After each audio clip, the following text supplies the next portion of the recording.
राम राम दोस्तों, welcome to channel stock profit. आप भी हमारे चैनल के मेंबर बने, सिर्फ सब्सक्राइब बटन को दबाएं और उसके पास में लगे बेल आइकन को दबाएं, जिससे आपको हमारे हर नए वीडियो की नोटिफिकेशन मिलती रहे। वीडियो शुरू करने से पहले मैं आपसे रिक्वेस्ट करूंगा कि आप डिस्क्लेमर पढ़ लें। चलिए, आज का स्टॉक है 3i इंफोटेक लिमिटेड। ये एक पेनी स्टॉक है। 3i Infotech is a global information technology company committed to empowering business transformation. A comprehensive set of IP-based software solutions coupled with a wide range of IT services uniquely position of the company to address the dynamic requirements of a variety of industrial verticals of banking and financial services industry, predominantly banking, insurance, capital market, asset and wealth management. The company also provides solutions for other verticals such as government, manufacturing, retail, distribution, telecom and healthcare. मतलब IT service provide करती है company, बहुत सारे sectors में provide करती है। उसमें से हेल्थ केयर भी है, गवर्नमेंट को भी करती है, टेलीकॉम में भी करती है और बैंकिंग और फाइनेंशियल इंस्टीट्यूट्स को भी करती है। कैपिटल मार्केट काफ़ी डाइवर्सिफाइड इनका उसके अंदर सेक्टर्स के अंदर कवर अप करती है। ठीक है, यहाँ तक अच्छा लगा। कंपनी का मार्केट कैप 460 करोड़ है, that means small cap. Current price 2.85, 2 रुपये 85 पैसे मात्र, 2 रुपये 85 पैसे। 52 वीक का हाई 3 रुपये 3 पैसे और 52 वीक का लो 1 रुपये 15 पैसे। एकदम नीचे भी 1 रुपये के भी नीचे नहीं गया था और उधर वापस रिकवर करते हुए 2 रुपये 85 पैसे तक आ गया हाई के पास पे। बुक वैल्यू 2.42 है, बुक वैल्यू के भी पास में ही है। स्टॉक की पी 6 रुपये 5 पैसे है, मतलब प्रॉफिट अर्न करती है कंपनी 6 रुपये 5 पैसे की पी पे है और 6.05 की पी पे, और जबकि इंडस्ट्री की पी 15.51 की है। इस हिसाब से पी के हिसाब से तो सस्ते में मिल रहा है। डिविडेंड पे नहीं करती है, 2 रुपये 85 पैसे का शेयर है तो डिविडेंड पे नहीं करता है। ROC 10.80% है, ROE 12.94% है, दोनों 10 के ऊपर हैं, चलेगा, गुड। सेल्स ग्रोथ 4.37%, कम है मगर रेट के अंदर एडजस्टेड है, ये भी okay. Listed on both the exchanges, दोनों पे एक्सचेंजेस पे लिस्टेड है, मतलब BSE पे भी लिस्टेड है, NSE पे भी। भले से है पेनी स्टॉक मगर दोनों पर लिस्टेड है। मोस्टली पेनी स्टॉक्स NSE से धीरे धीरे चले जाते हैं या फिर लिस्ट ही नहीं होते हैं, बाकी ये दोनों पर लिस्टेड है, अवेलेबल है। कंपनी की वेबसाइट पे मैं आपको लिए चलता हूँ और फेस वैल्यू 10 रुपये का शेयर है, ये भी एक पॉजिटिव फैक्टर है इसके लिए। तो 10 रुपये फेस वैल्यू का शेयर और 2 रुपये 85 पैसे वैल्यूशन। कंपनी की वेबसाइट का नाम है 3i/infotech infotech.com, infotech.com। 3i Infotech, limitless excellence, limitless excellence, very good. 24 years का एक्सपीरियंस है, 24 ईयर्स का इसको एक्सपीरियंस है। ग्लोबल ऑफिस 24 ही ग्लोबल ऑफिस है, मतलब हर साल का एक ऑफिस है।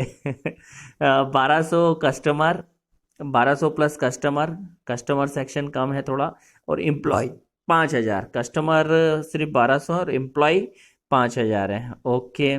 इंडस्ट्री भी सर बैंकिंग करते हैं, इंश्योरेंस करते हैं, फाइनेंशियल सर्विस जो हमने पढ़ा, ERP इसको करते हैं, services providing, news and events, सब इसके अंदर डिटेल दी हुई है। चलिए हम वापस अपनी एनालिसिस पे करते हैं। बाकी आप अपना अगर इस पे अंदर कुछ भी इनके बिजनेस के हिसाब से देखना चाहें तो अपडेट है, कम से कम ये कि साइड इनकी चल रही है। कस्टमर्स कम है मगर एम्प्लॉयज़ ज़्यादा हैं, खर्चे ज़्यादा पाल रखे हैं, इस कारण भी अभी इसको इतने नीचे में आ गई है। कस्टमर बढ़ाना चाहिए कंपनी को, ऐसा हमें लगता है। फेस वैल्यू 10 रुपये। डेप्ट to equity, the minus factor, the big minus factor for this company is depth. ये जो डेप्थ है, डेप्थ के कारण ही कंपनी इतनी नीचे पे मिल रही है, नहीं तो अभी IT सेक्टर की कोई भी कंपनी इतने नीचे में नहीं है। अभी तो फार्मा और IT सेक्टर दोनों इस साल की थीम में हमको लगता है कि वो ये काफ़ी ऊपर जा रहे हैं। तो डेप्थ इसके अंदर 2.09 है। तो अब मैं एक बात यहाँ पर थोड़ा सा रोक के कहूँगा कि कंपनी अच्छी है, प्रॉफिट मेकिंग है, फेस वैल्यू अच्छी है, बिजनेस मॉडल अच्छा है, आईटी सेक्टर की कंपनी है, सेक्टर भी चल रहा है, मगर डेप्थ इसके अंदर 2.09 एक के रेशो से ज़्यादा है। तो इसके अंदर रिस्की ट्रेडर्स या तो इसके अंदर वर्क करें या फिर उतना ही अमाउंट लगाएं जो आपके पोर्टफोलियो का एक छोटा सा हिस्सा हो और जिससे आपको कुछ इनकम हो जाए। तो आपको बहुत अच्छा हो सकता है। मैं जो आगे टारगेट बताऊं, डबल के आसपास इसका टारगेट लग रहा है जो मैंने अभी तक देखा इसके अंदर, ग्राफ देख के और मैं बता पाऊंगा। और मगर रिस्की ट्रेडर्स ही सिर्फ इसके अंदर निवेश करें जो रिस्क टेकिंग कैपेसिटी जिनकी हाई है, जो रिस्क लेते ही रहते हैं इन स्टॉकों में, और अपना या फिर जो निवेशक जिनके पोर्टफोलियो का एक बहुत छोटा सा हिस्सा लगाकर छोड़ दें और उसके बाद उससे पैसे आ जाएं तो ठीक, नहीं तो उसको ये मान के चलें कि हमने एक पेनी स्टॉक बच्चे के लिए जैसे अपन खर्चा कर देते हैं तो उससे कोई रिटर्न नहीं लेते हैं, तो वो मान के चलें। डबल भी हो सकता है और जीरो भी हो सकता है। वो बड़े निवेशक हो थोड़ा सा अपनी पोर्टफोलियो का छोटा हिस्सा लगा सकते हैं। प्रमोटर्स की होल्डिंग 0%, प्रमोटर्स बाहर हो चुके हैं पूरा। इसका शेयर होल्डिंग पैटर्न अपन पूरा अभी एनालाइज करेंगे। ऑपरेटिंग प्रॉफिट मार्जिन की बात करें तो 11.68% है, काफ़ी अच्छा है। Profit after tax last year 67.61 crore awesome, मतलब इतना प्रॉफिट लास्ट ईयर में कमाया और फिर भी ₹2.85 सिर्फ डेप्थ के कारण आ गई है कि इसको भी चुकाने में उसको अभी इतना कमाने के बाद भी वो उसको कम नहीं कर पा रही है। Profit after tax last quarter का 10.49 है, लेटेस्ट क्वार्टर का रिजल्ट भी काफ़ी अच्छा दिया है। डिविडेंड पेइंग नहीं है, हम बात कर चुके हैं। प्राइस टू बुक वैल्यू 1.18 है। Cash end of the last year 91 crore था इनके पास। ग्राम्स नंबर्स में भी इसका वैल्यू ₹5 का आ रहा है। हम और इसका एनालिसिस करेंगे ही ग्राफ्स के साथ। और पीयर्स तो खैर इसके अंदर ये काफ़ी छोटी कंपनी है, मार्केट कैप भी काफ़ी छोटा है, तो इतनी जल्दी हम दूसरों से कंपैरिजन नहीं हो सकता इसका जो टाटा वगैरह से दिया हुआ है। इसका क्वार्टरली रिजल्ट्स हम जरूर एनालिसिस करते हैं। सेल्स 287, 278, 240, जून में लॉकडाउन के चलते हुए भी सेल्स इनकी बिल्कुल अच्छी रही है, बहुत नॉमिनल सा फर्क रहा है। एक्सपेंसेस तो काफ़ी है, 219 का। ऑपरेटिंग प्रॉफिट की बात करें तो 21 का था, जिससे अदर इनकम 6 करोड़ की डली और डेप्रिसिएशन लगने के बाद में प्रॉफिट बिफोर टैक्स 12 था और 2 करोड़ का टैक्स लगने के बाद 10 करोड़ इसने कमाया, जो कि मार्च 2020 से ज़रूर कम है, मगर फिर भी जून क्वार्टर जो बाकी कंपनियों का माइनस तक में रहा, इसका पॉजिटिव भी रहा, 10 करोड़ का प्रॉफिट रहा। तो इसका साल अच्छा रहने की आगे भी उम्मीद लगती है। अगर हम इसका ईयर ऑन ईयर में देखें तो सेल्स 1141 करोड़ की इसकी सेल्स है मार्च 2020 में, जो कि 2019 से थोड़ी सी ग्रोथ ही लिया है। सेल्स काफ़ी अच्छी है कंपनी का। और नेट प्रॉफिट में अगर हम देखें तो 2016 में इन्होंने माइनस 552 करोड़ का था 2016 में, फिर उसका 2017 में भी 95, फिर 18 में 70, 19 में 67, 20 में 68। 4 साल से प्रॉफिट में चल रही है और 5वें साल का क्वार्टर का भी फर्स्ट अच्छा आया है। ओके, मतलब 4 साल से कंसोलिडेशन फेस ही इसका अब खत्म होने को आ रहा है, ऐसा लग रहा है। बैलेंस शीट में अगर हम देखें तो शेयर कैपिटल 1617 करोड़ की शेयर कैपिटल है, काफ़ी बड़ी शेयर कैपिटल है इस कंपनी की।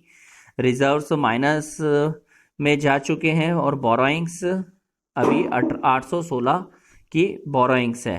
टोटल लायबिलिटी करते हुए टोटल एसेट्स 1529 करोड़ की एसेट्स हैं टोटल, और जिसके अंदर बोरोइंग्स भी है 816 की और रिजर्व्स माइनस में है।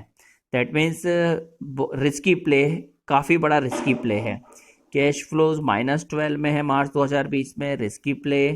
रेशोज 80 से 61 पे आया है। ओके, ये अच्छा है। फिर भी शेयर होल्डिंग पैटर्न जो कि हमको देखना काफ़ी ज़रूरी है। अगर हम एफआईआई की बात करें तो एफआईआई ने निवेश अपना बढ़ाया भी और बढ़ाने के बाद वापस घटा के 0.07 पे मेंटेन करा है। 4 क्वार्टर से। DIIs का अगर हम देखें तो 32.19 है।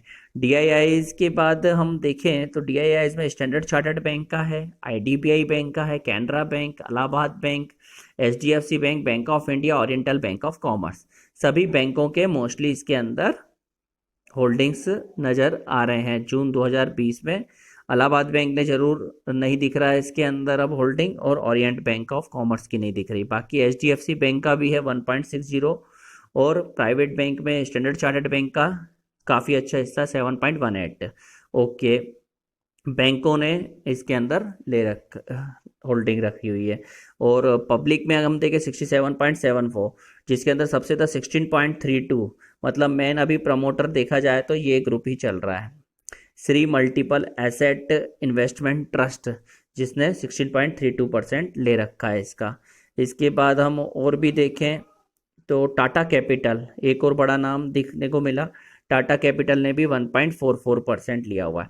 टाटा कैपिटल का भी है, HSBC बैंक का भी है, HDFC बैंक का भी है, मतलब बैंकों ने, टाटा कैपिटल ने और श्री मल्टीपल एसेट ट्रस्ट के पास 16.32, काफ़ी अच्छी होल्डिंग है और प्रॉफिट भी मेक कर रही है। सिर्फ डेप्थ के कारण ही इसकी हालत ये नीचे है। चलिए अब इसका ग्राफ देख लेते हैं। अगर आपने अभी तक हमारे चैनल को सब्सक्राइब नहीं करा तो सब्सक्राइब जरूर कर लें और लाइक का बटन दबा दीजिए, फिर बाद में याद नहीं रहता है।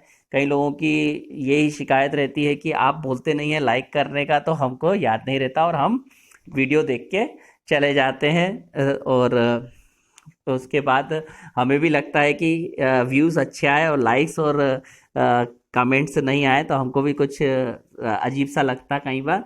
तो चलिए हम इनका वो देख लेते हैं। 14 अगस्त 2020 को 2 रुपये 85 पैसे पे 3.64%, मतलब अपर सर्किट पर ही ये बंद हुआ है। और आगे सोमवार को भी 2 रुपये 95 पैसे का अपर सर्किट रह सकता है।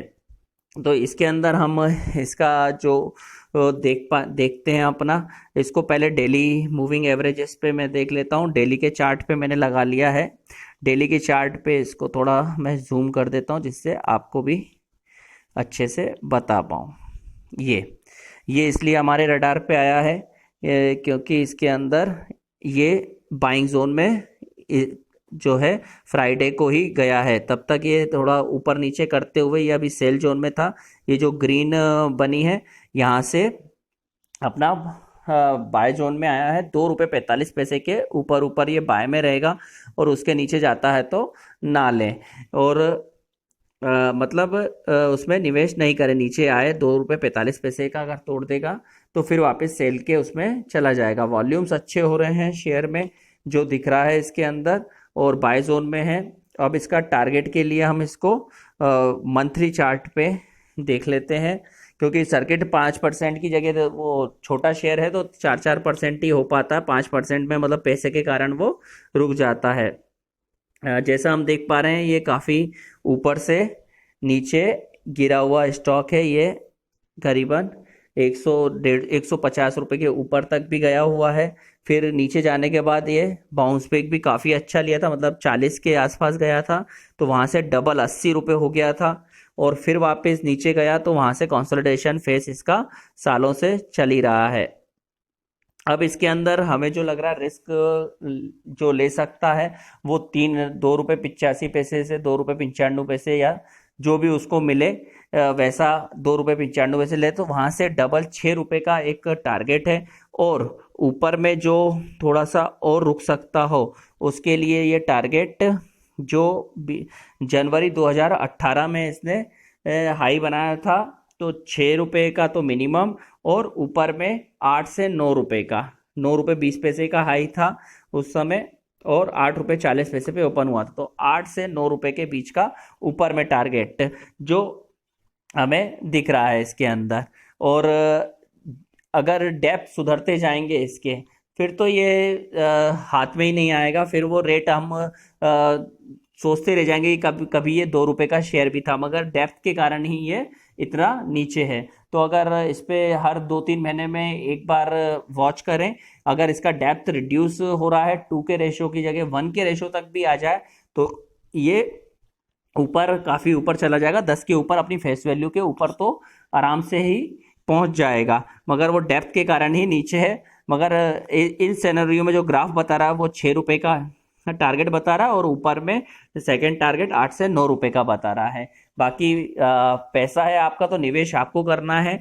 तो आप अपना एक बार मैं आपको इनकरेज करूंगा 3i इन्फोटेक का उसका स्टडी करिए, उसके अंदर एनालिसिस करिए, अपना ग्राफ्स भी देखिए, रिसर्च करिए, अपने फाइनेंशियल एडवाइजर से सलाह मशवरा करिए, और उसके बाद ही कोई डिसीजन लीजिए। और जब डिसीजन लीजिए तो उसके डिसीजन की जिम्मेदारी भी आपकी खुद की ही रहेगी।